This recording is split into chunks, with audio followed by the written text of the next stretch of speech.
Hey there, YouTube. Fired up the other camera, so we're going to give this one a go. We're going to make a little video this evening. I wanted to talk about, as the title entails, I really want to talk about knowing your why. And this could apply to almost anything inside of hobby. Content, in this case, is what I'm going to be talking about. But it could apply to why you collect, knowing that why. Why you maybe approach the hobby in a certain way that you do, knowing that why. There's a lot of whys. But when I'm talking about content, it actually branches out in a couple of areas, and it kind of plays right down the alley of the kind of content that I like to do when I do a little bit of a deep dive. So let me explain kind of what I'm getting at here. What I'm really talking about when I'm doing the why is that why you make content, regardless of whether that's video, podcasts, you do Instagram posts, it can be a combination of all of the above, or you make a newsletter. Lots of different formats and different ways of making content. But why you do it is going to be key and critical to figuring out what kind of content you're going to make, how frequently you're going to post it, how it's going to look, how it's going to sound, how it's going to feel. And, of course, at the same time, one of the areas that I'm going to cover here in a little bit is who you decide to collaborate with. Why you're doing this is going to be critically important to figuring out how that's going to work. So let me explain then in a couple of minutes why that is important, but let me start with the most simple one. Why are you making the content? Well, for me, a lot of the content that I'm creating serves different functions, even though it's on the same channel, even though it's based on the same stuff. When I create those pickup videos, that's the easiest one to explain. Even though I enjoy that people check it out and they comment on it and they say nice things, and it just depends on the video, or some people just enjoy checking it out, that's awesome.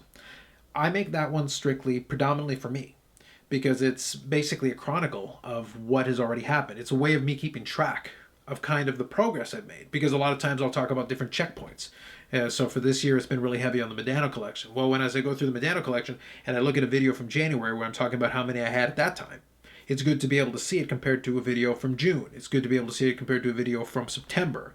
And then towards the end of the year, as I do kind of a recap and kind of reevaluate where I've gone in the collecting year, then it's really interesting to be able to go back and see, instead of me trying to rely on my memory. Because at this point, trying to remember something from January is a fool's errand. It's not going to work.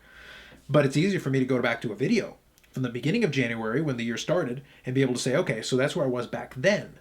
And then as the summer went on, this is where I was. And then into the fall. And then in the winter, as we get towards the end of the year, I can see the progress from point A to point B. Because if I try to do, like, one of the things that I'll do probably in the year-end video will be looking at some of my best pickups or some of my favorite pickups.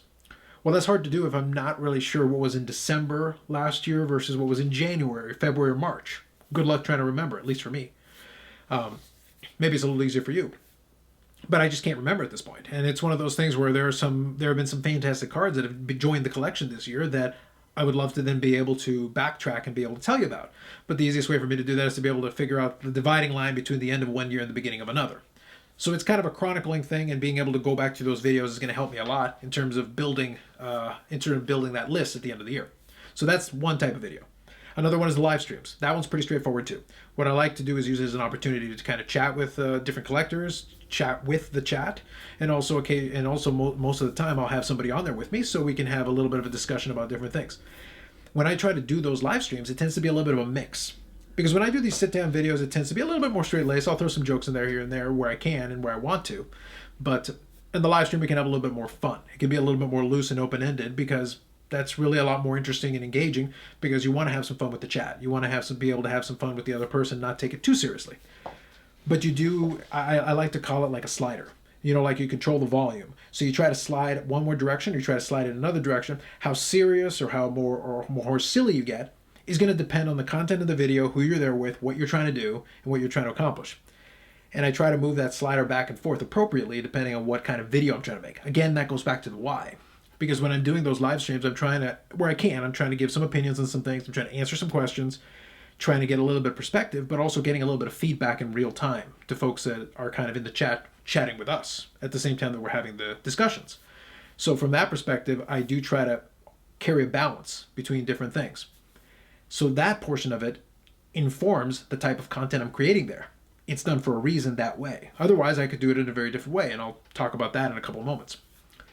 The third kind of video is kind of this kind. It's a sit-down video where I do more of a deep dive into something. The reason for that is this is more informational. I'm trying to convey and share some kind of information. Usually it's my opinion, but usually I back it up with something, or I give a little historical context, or I try to compare it to something else. So a lot of these videos tend to be a little more straightforward. Sometimes they're longer, sometimes they're shorter, but they always tend to be a little bit more serious, even though I will throw some things here and there. But the point though is that I'm trying to convey a message. So when I'm delivering it like this, the format and the way I take it is going to sound a little bit differently than it's going to sound in a live stream. And it's going to sound a little bit differently than when I do a pickup video and I do, hey guys, it's Friday, it's time for pickups. And then I go through a certain kind of routine. Because again, it's easier to quickly find what I'm looking for if the pickup videos are in a certain format. The streams can go whatever direction they go. Some of them are a little under 2 hours. Some of them are 5.5 hours. So where that format's going to go, I can't predict ahead of time. For some guests, it's a little bit easier to figure out where I think it's going to go. But then for other ones, you just have no idea. You don't go in planning a 5.5 hour live stream, but it happens sometimes. And it's one of those things. I always leave it open to the guest. I don't want to force them to hang around longer than they need to or that they want to. And at the same time, I don't force it on the chat. If things are winding down, then I want to wind it down. But in a lot of those cases, we were going strong, so I saw no reason to stop unless somebody wanted to stop. So that's where we try to learn as we go along. Now, in that vein, one more thing I'll quickly mention before I get into the rest of my discussion here. I will be doing another live stream this Sunday. My buddy Amit's going to be back. So by semi-popular demand, or we were able to finally meet all his demands. We got him all his single-colored M&Ms and all that, and all the things he wanted. He wanted a lot of Ziggy Palfy rookies, like a whole pile of them. Who needs a Brinks truck full of Ziggy Palfy rookies? Well, anyway, so we were able to get all of his demands. We were able to meet them, so he should be joining me this Sunday. And we've got topics. We've actually got a few that we kind of hashed out ahead of time, so we'll be able to talk through a little bit of that. But that's kind of what I was talking about earlier. So we don't always have to go in with a defined plan. But in this case, Amit came with a couple of ideas he had, and he bounced them off of me, and I go, that sounds good. Sounds like we got something to talk about.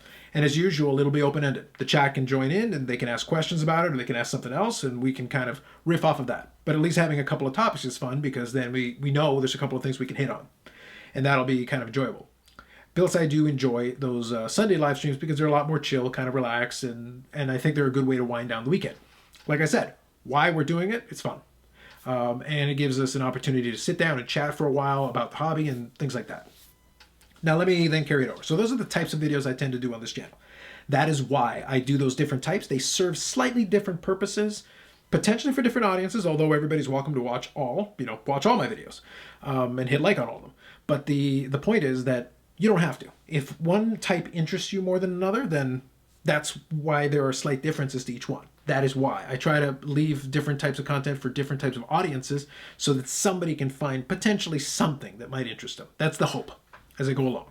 And when I do kind of my live streams where it's more of an interview or discussion, I try to bring in different types of guests. So let me carry that over into the collaboration piece. And then this is where that why comes into play again.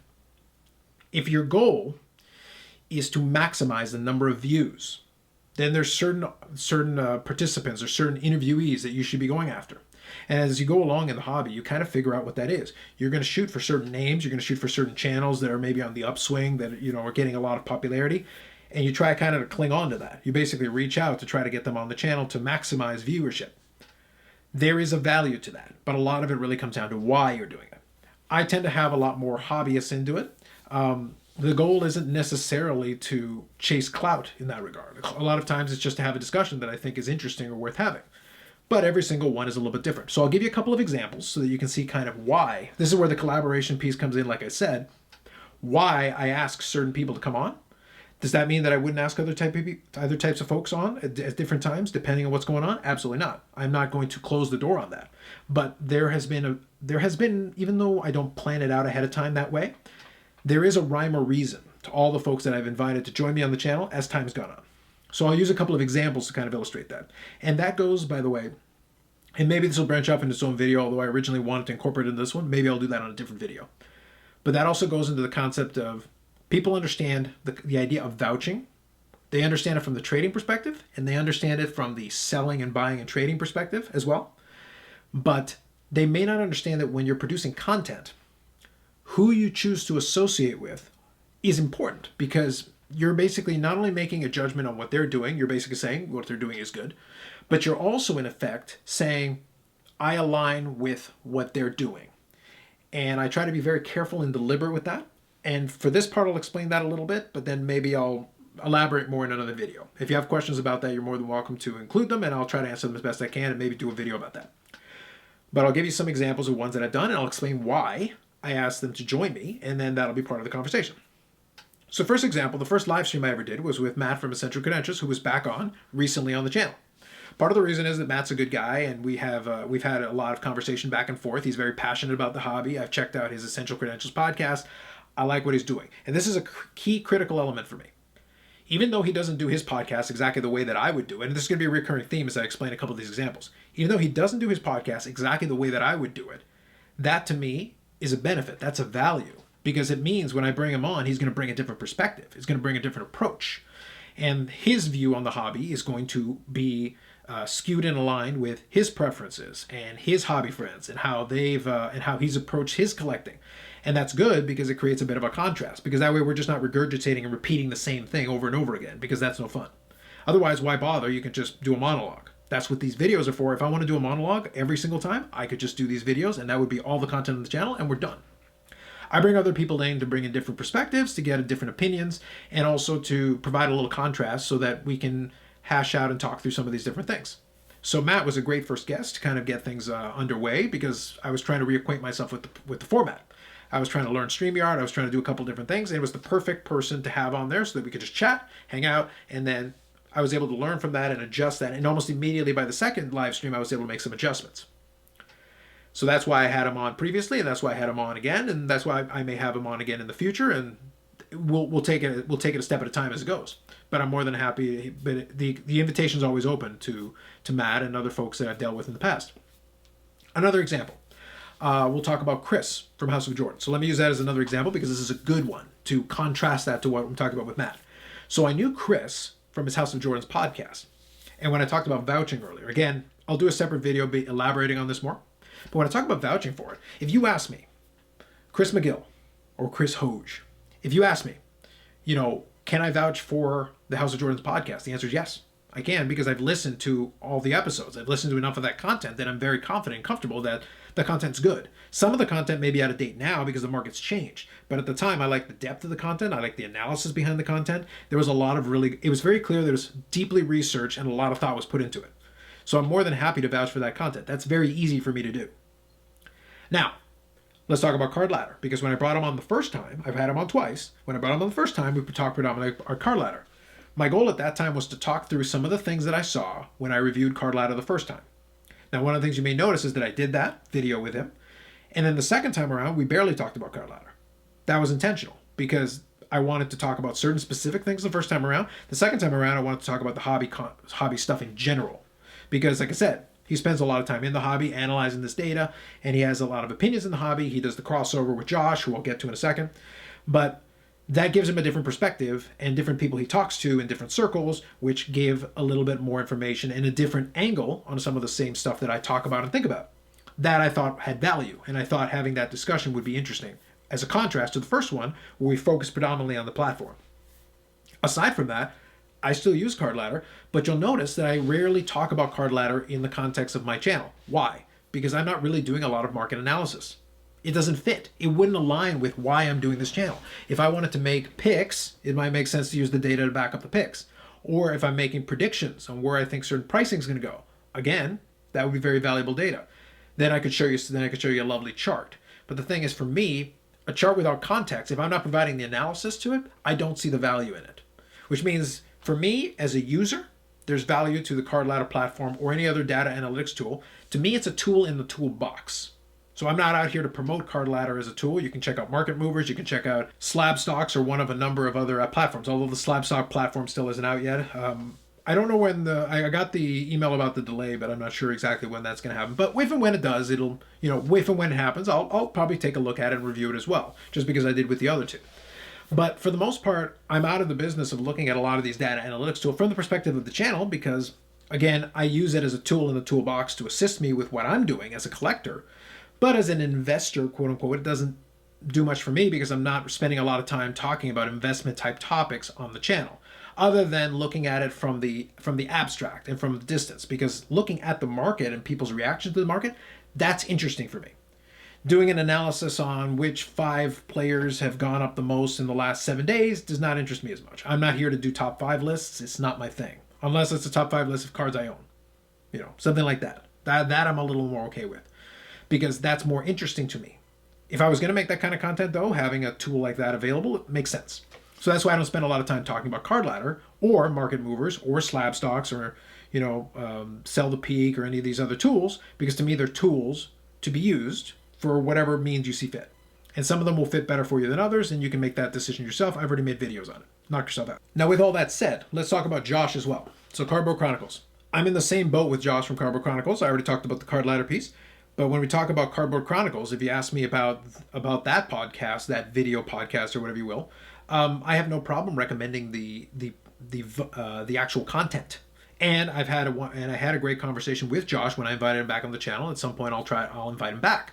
And for the most part, my dealing with those guys have been great. They've been actually very good to come on and talk with me, and we've had some good discussions with questions from folks so that we can bring that kind of information and also bring those kind of opinions. Whether we agree with them or not, it makes it for an interesting conversation.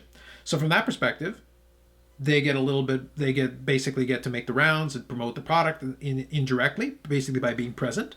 But then also at the same time, it's also good for the channel to have some additional voices. That way it's not just my voice the whole time, which is kind of the reason why I like doing those, just to have a little bit of an offsetting voice.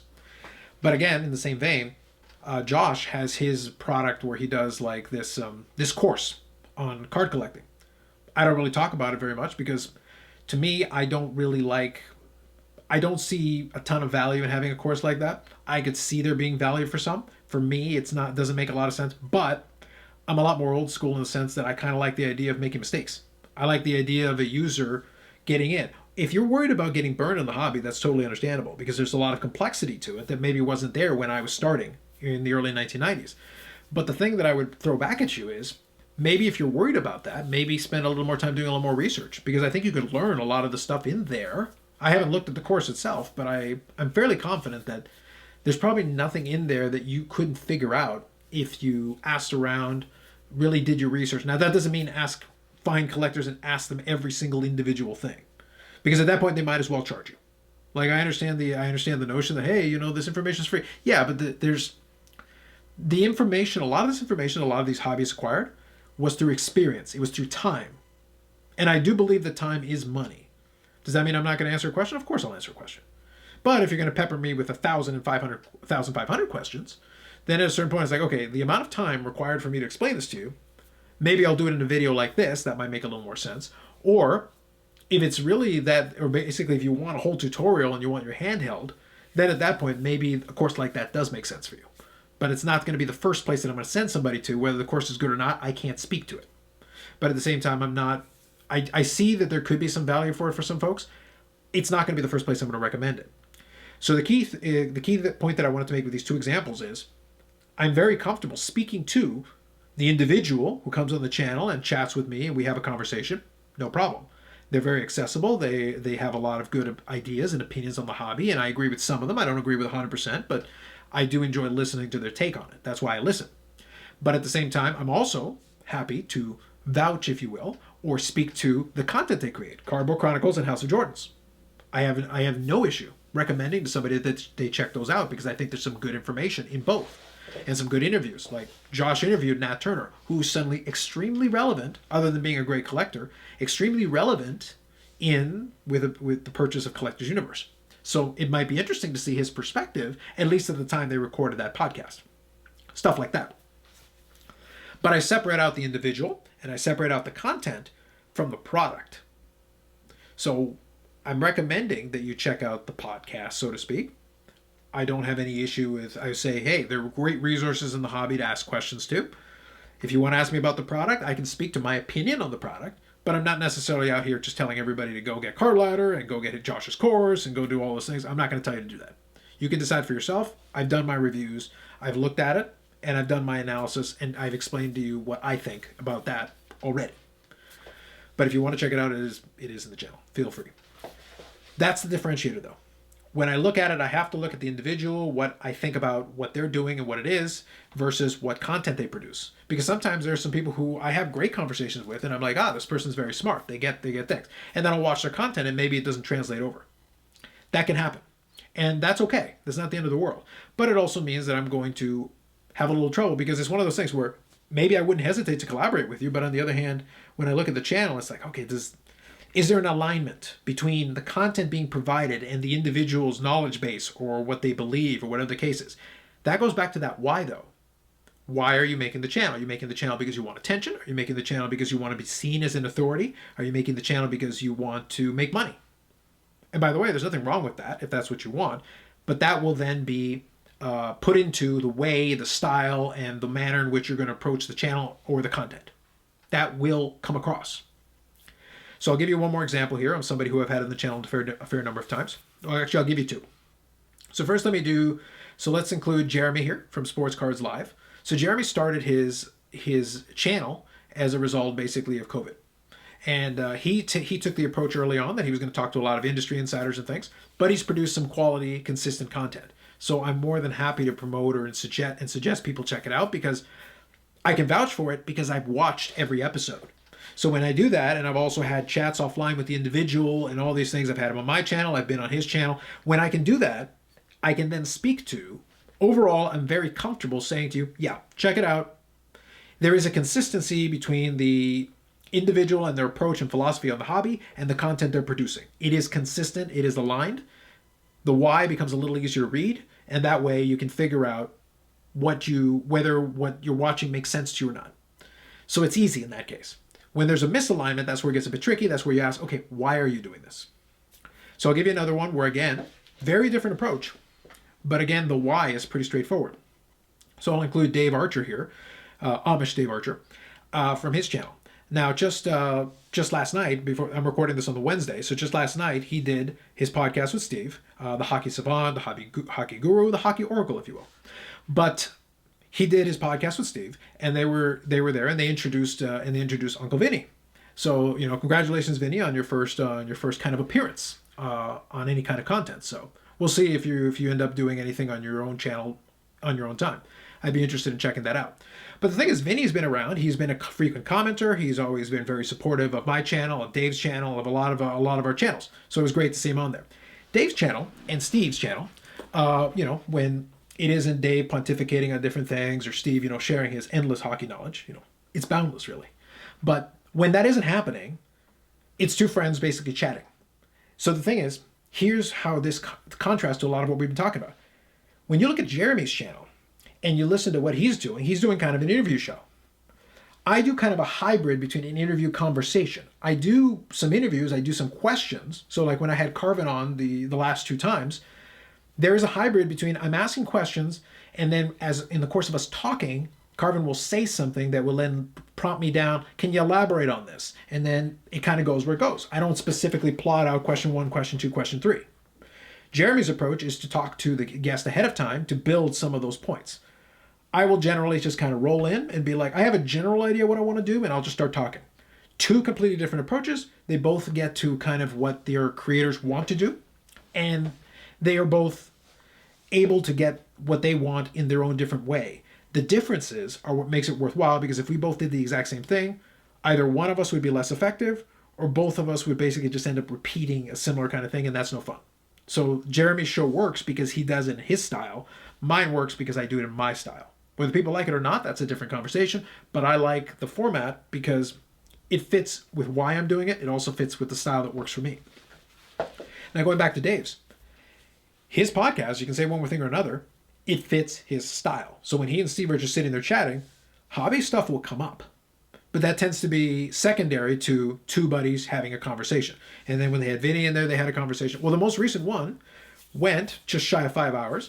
And when in the course of that conversation, the conversation flowed in a whole bunch of different directions. It went all over the place. And in the course of it, they talked about cards. They showed off cards. They talked about Vinny's background a little bit. All that happened, all to be expected. But you don't get the 5 hours just doing that necessarily, unless you've got a lot of ground to cover. Well, it included an in-depth conversation on food and chicken sandwiches, as well as an in-depth conversation on dogs.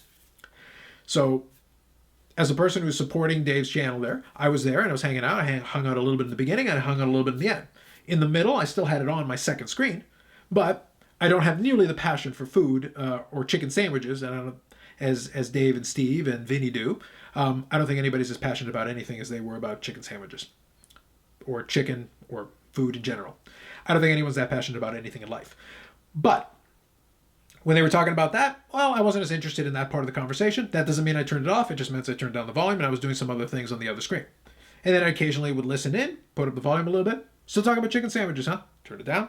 And then go on about my business. Because I'm still supporting what they do because I think it serves a great purpose in the hobby to have that contrast. So I have no problem recommending Dave's channel, but it's not going to be for everybody. But that's the key. When you watch it and you see what he's doing, then you'll realize very quickly, does this work for me or does it not? So when I have Dave on my channel, I have no problem because Dave and I can have an extended conversation about a whole bunch of other stuff because Dave is extremely knowledgeable on cards and on the hobby. And Steve has got a fair bit of knowledge as well because he's a long-time hobbyist. So when you get two long-time hobbyists in there, they can bring that. But a lot of the show really stems around the conversation. And it works for what it is. Because it's very clear from the beginning of the podcast episode that Dave understands why he's there and what he's trying to do. And then what happens from there is what happens from there. The chat will have a say in that, and the two hosts will have a say in it, and that's how it's going to go. And then it'll go back and forth. Completely different approaches. But a lot of them are informed by understanding why you're doing it. And that's the reason why I'm having this conversation with you and why I'm explaining it in this way. If you're going to be a content creator, or you already are, I think it's very important you understand why. Dave's format is not necessarily going to be conducive to building mega viewers because it can wind in a lot of different directions. It's not necessarily hitting on for everyone. Even someone who supports and promotes the channel, I don't watch everything they do, but I'll still support. I'll still enjoy. Hit the like button.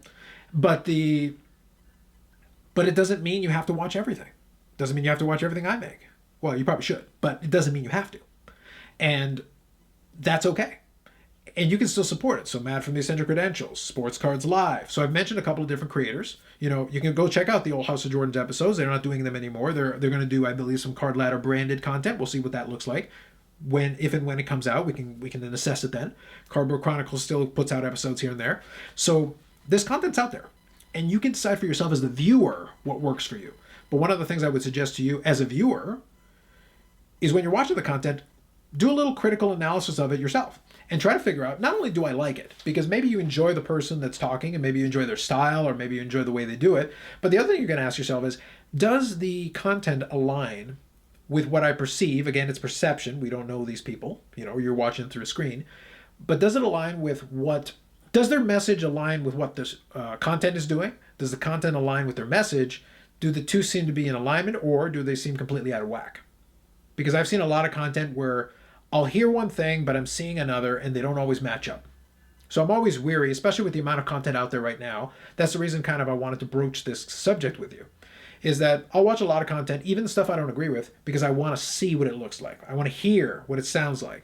And you can usually tell who is kind of in it to, I want to teach you, I want to entertain you, because you can teach or entertain. Both are valid, or both, ideally, if you can.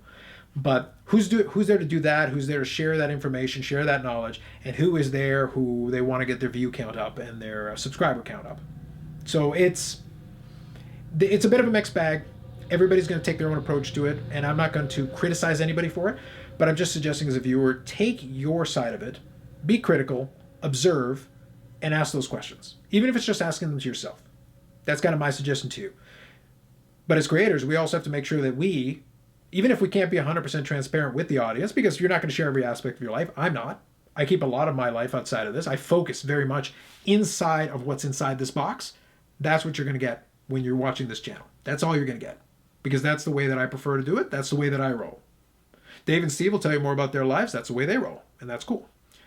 But when you're making the content, though, I try as much as possible to make sure that whatever content I'm making still aligns to why I'm doing it.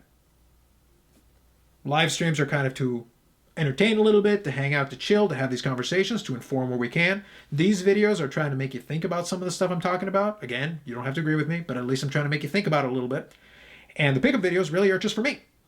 But you're more than welcome to check them out. I'll show the cards. I'll talk about the cards a little bit, tell a couple of stories where I can, and give some background. And if that's some value to you, then that's awesome. Different kinds of videos, different kinds of things for different kinds of audiences. That's all part of it. And as long as we understand why we're doing it, then we're probably on the right track. Whatever your view counts are, whatever amount of likes you get on a video. By the way, hit like, subscribe. Check out the rest of the content on the channel. That's it. That's my spiel for today. Hopefully you got something out of that. It's no Matthew Good. I wasn't able to bring up Winamp, so sorry. I tried. I guess I could talk about chicken sandwiches for a while. Maybe I'll do that for the outro. No, I'm kidding. I'm not going to talk about chicken sandwiches. But that's it for me. Thanks as always for watching. If you have any comments or questions, feel free to include them. Last point I'll make, I already mentioned earlier. I'm going to have a meet back on the channel on Sunday, this upcoming Sunday, and we're going to have some topics we're going to talk about, but it is open discussion. If anybody wants to come in on the chat and ask anything, feel free, and we'll do our best to answer as best we can.